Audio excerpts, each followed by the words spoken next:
My name is Caleb.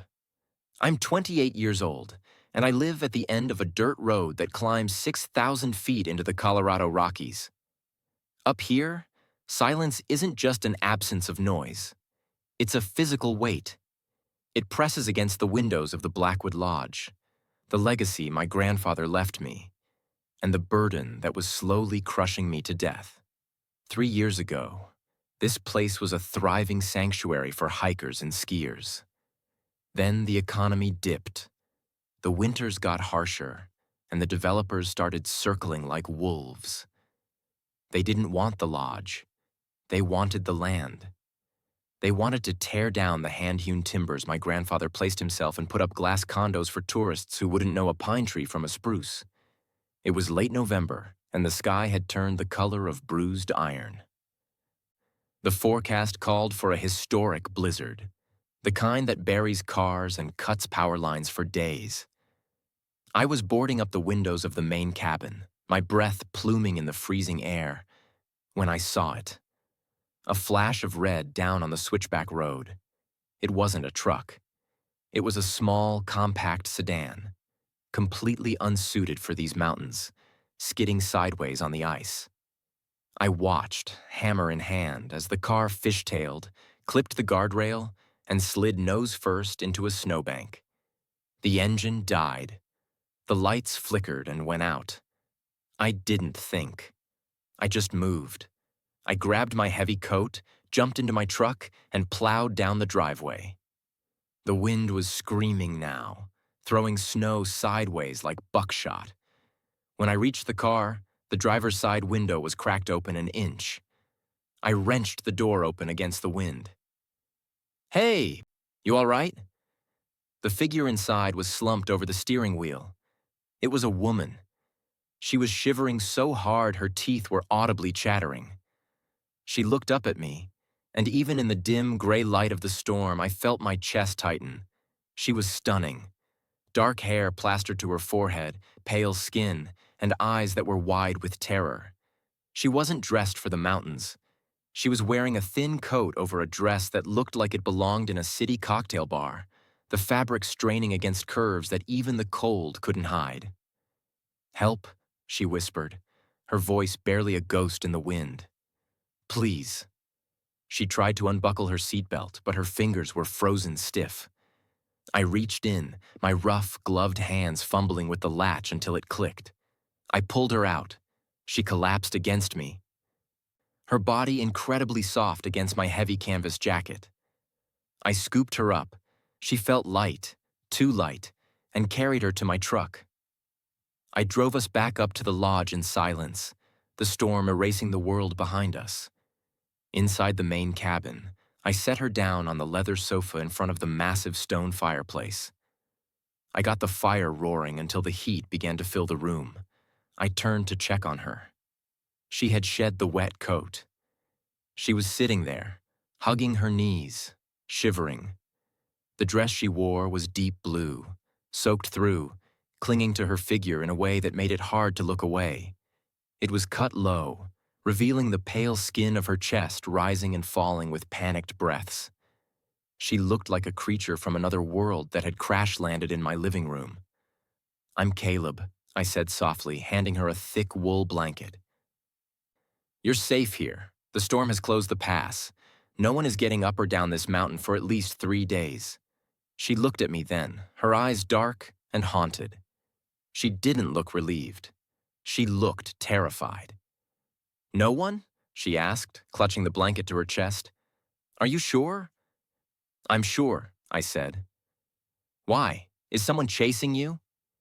She hesitated, biting her lip.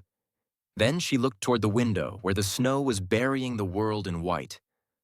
"I hope not," she whispered, "because if they are, I've got nowhere left to run." The storm raged for 2 days. For 48 hours, the Blackwood Lodge was a gray void of howling wind and drifting snow. Inside, it was a strange, quiet world of crackling fire and uneasy silence. She told me her name was Maya. She didn't say much else, and I didn't push. I gave her the guest suite in the loft, but she spent most of her time downstairs, wrapped in one of my oversized flannel shirts that hung off her shoulders, emphasizing the curves she tried to hide. I'd catch her staring out the window at the whiteout, her nails digging into her palms, waiting for something or someone to appear out of the snow. On the third morning, the wind died. The sun broke through, turning the mountain into a blinding sheet of white diamonds. I was in the kitchen, grinding coffee beans, when the satellite phone on the wall rang. It was a sound I dreaded. I picked it up. Blackwood. Caleb, the voice oozed. It was Sterling, the developer from Denver, the man who had been trying to buy my grandfather's debt for pennies on the dollar. I see the storm has passed. I'm sending a surveyor up as soon as the plows clear the road. We need to assess the property value for the foreclosure auction. My grip tightened on the receiver. There is no auction, Sterling.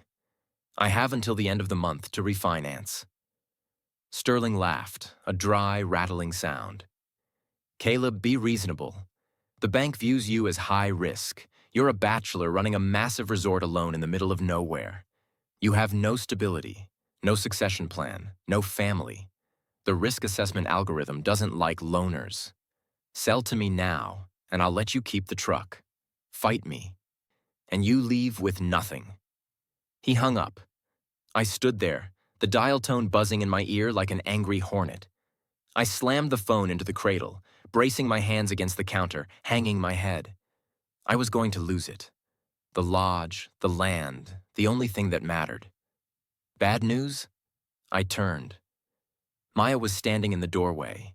She had found a pair of my wool socks and was sliding across the floorboards. The morning sun hit her from behind, outlining a silhouette that would stop a heart. The flannel shirt was unbuttoned at the top, revealing the deep curve of her chest, her skin glowing in the warm light. She looked soft, vulnerable, and incredibly out of place. Just inevitable news, I muttered, pouring 2 mugs of coffee. The sharks smell blood in the water. They think I can't handle this place alone. They want a family man, someone stable. Apparently, a guy with a dog and a mortgage isn't enough. She took the mug, blowing on the steam, her blue eyes analyzing me. So, you need a family? To keep the land? I need a miracle, I corrected. I need to look like I have a future here, a partner, someone to convince the bank I'm planting roots, not just squatting in a ghost town. Maya went quiet. She walked to the window, looking out at the snow-covered pines. I can't go back down that mountain, Caleb, she whispered. The man I ran from. He's not a bank. He's a monster. If he finds me, I disappear. I need a place where no one looks. A place that doesn't exist on the map. She turned back to me. The fear was still in her eyes, but there was something else now. Determination. You need a wife, she said, her voice steady. To satisfy the bank, to look stable. She took a step closer, the flannel shirt slipping slightly. And I need a fortress. A husband who knows these mountains better than anyone. Someone who can keep the world out. I looked at her, really looked at her. A city girl with terror in her past and a fire in her belly. It was insane. It was a lie. But looking at the desperation on her face, I realized it was the only truth we had left. It's a business deal, I said, my voice rough. We fake it. You wear the ring, you charm the bank, I keep you safe. No one touches you. She extended a hand, small and delicate against the rough wood of the table. Deal, she whispered. I shook it. Her skin was warm, electric. And just like that, the lie began. We drove into town the next day to make it official. Not a wedding, that would be too public, but a trip to the county clerk to file for a marriage license that we could show the bank. We bought a cheap ring at a pawn shop. When I slid it onto her finger, her hand trembled. I looked her in the eye, trying to ignore the jolt of electricity that shot up my arm. It's just metal, Maya. It doesn't mean anything. But back at the lodge, the lines started to blur. To sell the lie, Maya took over the front of house. It turned out she had been an interior designer in her past life, the life she was running from. She moved through the dusty, masculine cabin like a whirlwind. She rearranged furniture, threw colorful blankets over the worn leather sofas, and filled the kitchen with the scent of cinnamon and baking bread. I'd be outside chopping wood in the freezing air, my axe splitting the logs with rhythmic cracks, and I'd look up to see her in the window. She'd be wiping down the glass, wearing one of my old sweaters that engulfed her frame, looking happy. For a second, the fear would vanish from her face. And God, she was distracting. Living with Maya was like living with a siren. She wasn't trying to be seductive. At least I didn't think she was, but she couldn't help it. One evening, the heating system in the guest loft failed. The pipes froze solid. "You'll have to sleep downstairs," I said, stoking the fire in the main bedroom. "It's the only room that holds heat in a blizzard." I took the floor. She took the massive log bed. But in the middle of the night, the temperature dropped to 10 below zero. I woke up shivering in my sleeping bag. "Caleb?" Her voice was a whisper in the dark. "Don't be an idiot. You're going to freeze." I climbed into the bed. We lay there, stiff as boards, a foot of space between us. But the cold is a powerful matchmaker. Sometime around 3 a.m., instinct took over. I woke up with her curled against my chest, her head tucked under my chin, her legs tangled with mine. She was incredibly warm, soft, and smelled like vanilla and wood smoke. My arm was draped over her waist, my hand resting on the curve of her hip. I should have moved. I should have rolled away. But I didn't. I held her tighter, listening to the wind howl outside, feeling a fierce, protective instinct roar to life in my chest. For the first time in years, the Blackwood Lodge didn't feel like a tomb. It felt like a home. The next morning, the surveyor arrived. He was a skeptical little man with a clipboard, sent by the bank. Maya met him at the door.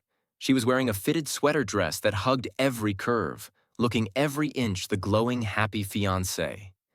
She poured him coffee, laughed at his jokes, and talked about our future plans for the nursery in the East Wing.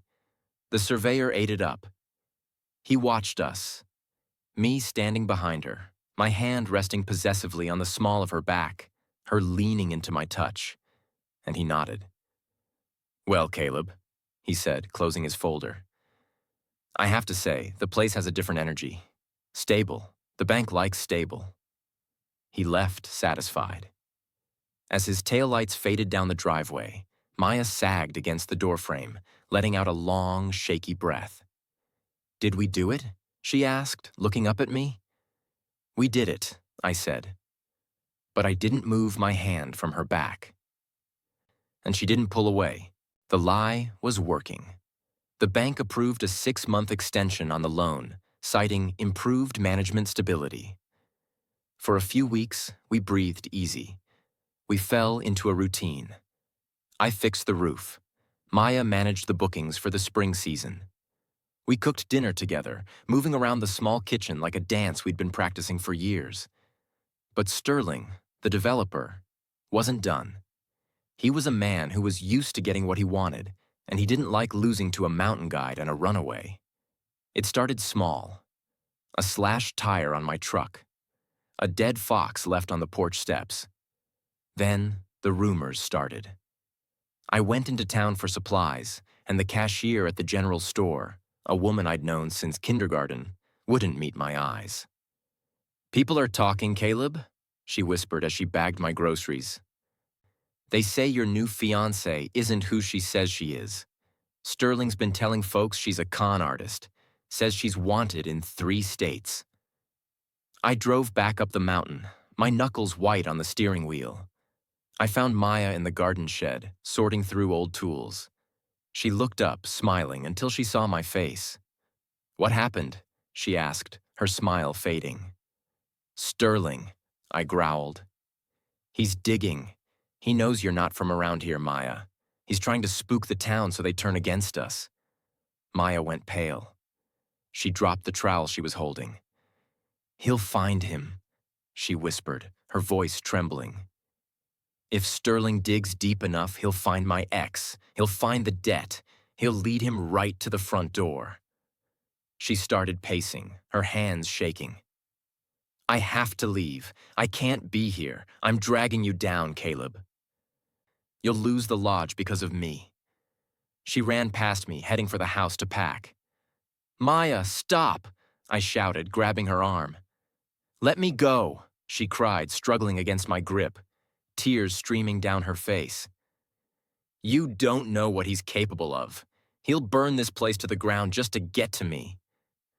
"Let him try," I roared, pulling her against my chest to stop her struggling.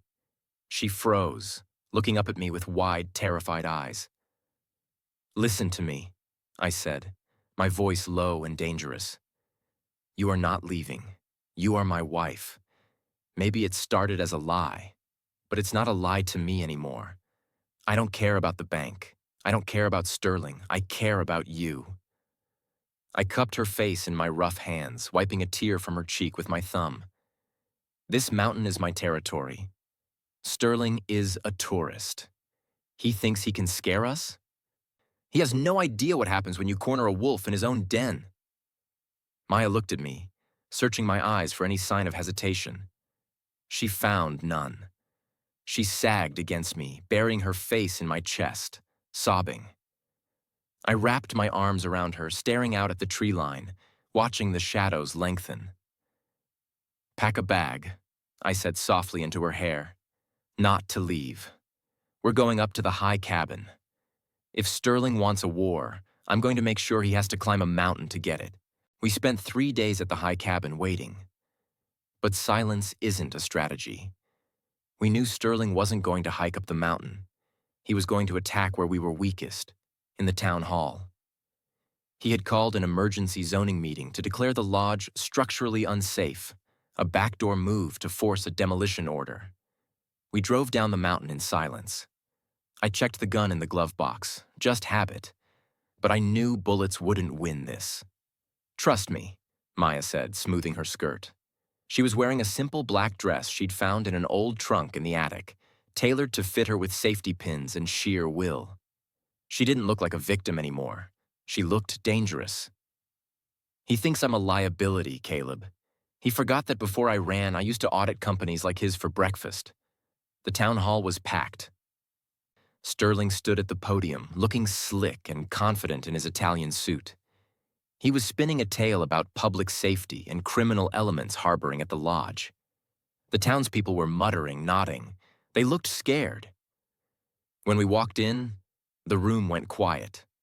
I felt the weight of 100 stares. I kept my hand on the small of Maya's back, a silent warning to anyone who thought about crossing us. "Mr. Blackwood," Sterling sneered from the stage. "So glad you could join us. I was just explaining why a bachelor with no resources is unfit to manage a historic landmark, especially one harboring fugitives." I took a step forward, my fists clenching, but Maya placed a hand on my chest. "Let me," she whispered. She walked to the center of the aisle. She didn't shout. She didn't tremble. She opened a manila folder she'd brought with her. "Mr. Sterling?" Her voice rang out clear and sharp as a bell. "You filed a safety report citing structural rot in the West Wing. Interesting. Because according to the county clerk's records, which I pulled this morning, you haven't had a licensed inspector on the property in 5 years." Sterling blinked. My independent contractors are owned by a shell company registered in your wife's name," Maya cut in, pulling out another paper. "A company that, coincidentally, filed for bankruptcy fraud in Nevada last year." The room gasped. Sterling's face turned a violent shade of red. "You aren't trying to save the town," Maya continued, turning to face the crowd. She held up a map, one she had found in my grandfather's study, overlaid with Sterling's proposal. "You're trying to rezone the watershed. If you demolish the lodge, you divert the creek. You flood the valley to fill your artificial lake for the condos. She pointed to the shop owners, the farmers, my neighbors. He floods your basements. He ruins your fields. Also, he can sell views to tourists. The mood in the room shifted instantly. It went from fear to fury. The town council chairman stood up, glaring at Sterling. "Is this true, Sterling?" Sterling stammered, gathering his papers, looking for an exit. But the exit was blocked by me. I stood in the doorway, arms crossed, staring him down. "I think you should leave," I said, my voice low, "before the snow melts and we find out what else you've buried." Sterling scrambled past me, his tail between his legs. The room erupted in cheers. Maya stood in the center of it all, breathing hard, her cheeks flushed with victory. She looked at me across the crowd, her eyes shining. We hadn't just saved the lodge. We had declared war, and we had won. I walked over to her, ignoring the townspeople clapping me on the back. I pulled her into me, burying my face in her neck, smelling the vanilla and the victory. "You're amazing," I whispered against her skin. She laughed, a breathless, happy sound. "I told you, Caleb. You handle the mountain, I handle the sharks." The snow didn't melt until May. But by the time the wildflowers started pushing through the earth, the Blackwood Lodge was unrecognizable. It wasn't just the fresh paint or the renovated guest rooms. It was the life. We were booked solid for the summer. Hikers, families, people looking for the same sanctuary I had almost lost. Maya ran the place like she was born to it. She charmed the guests, managed the books, and somehow, in between it all, she managed to heal me. The silence that used to crush me was gone, replaced by her laughter echoing in the halls and the sound of her humming in the kitchen. One evening, just as the sun was setting behind the peaks, turning the sky a brilliant shade of purple and gold, I asked her to take a walk. We hiked up the ridge behind the cabin, to the spot where my grandfather used to sit and watch the eagles. Maya was breathless when we reached the top, her cheeks flushed, her hair blowing in the wind. She looked out over the valley we had fought for, the valley she had saved. "It's beautiful," she whispered. "I can't believe we almost lost it." I stood behind her, wrapping my arms around her waist, pulling her back against my chest. "We didn't just save the land, Maya," I said quietly. "We saved me." She turned in my arms, looking up at me with those blue eyes that had haunted my dreams since the blizzard. "Caleb?" I reached into my pocket. I didn't pull out the cheap pawn shop ring we had bought for the bank. I pulled out a small velvet box. Inside was my grandmother's ring, a rough-cut diamond set in mountain gold. "The contract is up next week," I said, my voice thick with emotion. "The bank is happy. The town is quiet. You're free to go, Maya. You can take your share of the profits and go back to the city. You can start over." Her face fell. She took a step back, looking like I had slapped her. Is that what you want?" I took her hand, dropping to one knee in the dirt and wildflowers. "No, it's the last thing I want. I don't want to renew the contract, Maya. I want to tear it up. I don't want a business partner. I want a wife, a real one." Tears spilled over her lashes. She laughed, a wet, choked sound, and nodded before I could even finish asking. "Yes," she whispered. "Yes, you idiot. I never wanted to leave. We got married for real right there on the mountain, with only the wind and the eagles as witnesses. We didn't need a crowd. We didn't need a lie. 3 years later, the lodge is famous. Sterling is in prison for fraud. And every night, when the snow starts to fall and the wind howls outside, I don't feel the cold. I just pull Maya closer, thank God for the blizzard that brought her to my door, and go back to sleep in the sanctuary we built together."